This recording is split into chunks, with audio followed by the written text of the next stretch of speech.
The next section I want to talk to you about is this idea of a strong trunk.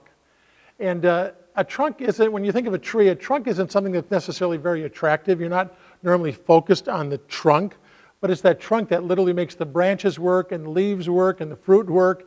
You have to have that strong trunk. And so the things I'm going to talk to you about in this next section are really things that you need to do as a leader, as a servant leader, to ultimately see God bring provision in your ministry. And so this next point, point number 4, is you need to identify very, very clearly your specific needs. You need to understand what it is that you need to do, what kind of resources you need to raise. Are they financial? Are they human resources? Are they material resources? What is it that you know that you're going to need to accomplish the ministry or ministries that God has called you to?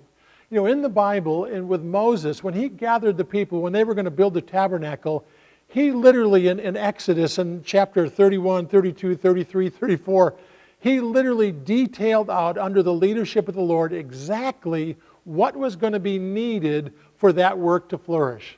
And then when he gathered the people, what he did is he literally said, you know, this is what we're going to need.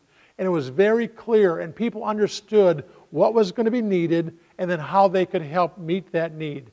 You know, as a ministry leader, it's very, very important that you clearly understand what it is you're going to need to accomplish what you're trying to accomplish. And so you need to identify that, you need to understand that, and when you understand that, then later you can communicate to others, well, this is what we're going to need to move this ministry forward. But this is a very, very vital part. You might want to take a prayer day to do this. You might want to do this on a regular, time period, regular schedule, but you're constantly assessing what is it going to take to move this ministry forward and to realize that God ultimately can connect your need with someone that has that resource and bring it together to help make it happen. But it's a very, very vital part of the process. And we see that in Moses' life. We also saw it in King David's life when he was very clear to those leaders that he gathered, you know what, we're going to build a temple, but we're going to need a major commitment from you to do that. And so then David invited people to commit, and they raised major resources for that project.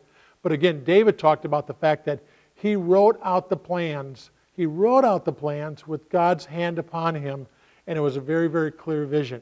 I want you to realize that resources does not flow to a need, it flows to vision. So it's a vision to meet a need that ultimately resources will come to that vision. It's not just having a need, but it's ultimately connecting the need and the vision, and then the resources come in. But this is a very important part, number 4, for you to make sure you identify all of your needs, what they look like, so you can articulate that to others.